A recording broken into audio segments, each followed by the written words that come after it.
As we just heard, society can do better to protect our youth. Here to help us be better stewards to our communities is Carole Swiecicki, Executive Director for the Dee Norton Child Advocacy Center. Thank you for being here. Thank you so much for having me. So we're talking about 39 children in Georgia rescued from abuse, abduction, child trafficking, human trafficking. But we want to talk about how we as adults can help better protect the youth in our community. How do we start to do that? Yes, well, and I really appreciate that you're having this conversation because I think so often we think that trafficking and abuse happens in other communities. And while this story is a reminder that it can and does happen in other communities, it absolutely also happens in our community. And it's incumbent upon us as adults to look for signs and to, the adage, it takes a village, to step in, to be part of that village for helping children stay safe in our community.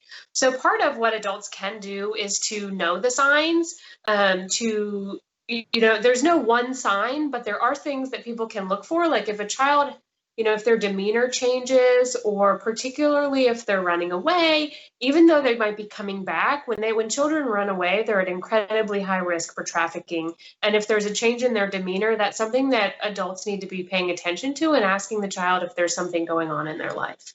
And how about for children who are stuck at home now, if they're experiencing abuse in their homes, how does anybody know about it?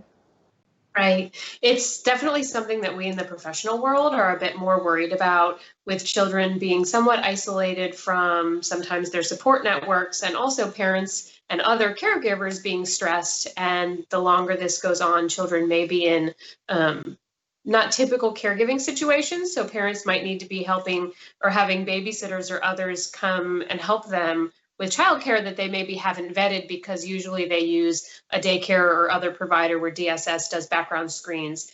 Something that, again, what people can be doing is, if you're an aunt or an uncle or a neighbor and something seems off, the children seem to be sad, if you're checking in with them by phone, or if, you're checking in with the parents and they seem extra stressed, or even if you're a caregiver yourself and your child just seems off because maybe they're interacting a lot online. We sometimes forget that kids can be victimized online too.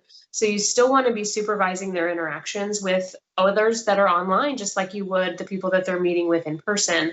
Right. And the biggest thing is to keep communication open and talk with the child about who they're talking to, how they're feeling, and if something is off, saying, I'm a safe adult. Is there anything you need to talk to me about? Observe and communicate. Now, you've got a Charleston Child Trauma Conference coming up in October. It's the 19th through the 22nd. It's going to be virtual, but you can register and learn more. And for anybody who wants any more information on Dee Norton, we're going to provide it to our viewers. But again, observe, communicate. I want to thank you so much, Carole, for sharing that information with us. We can all do a lot better.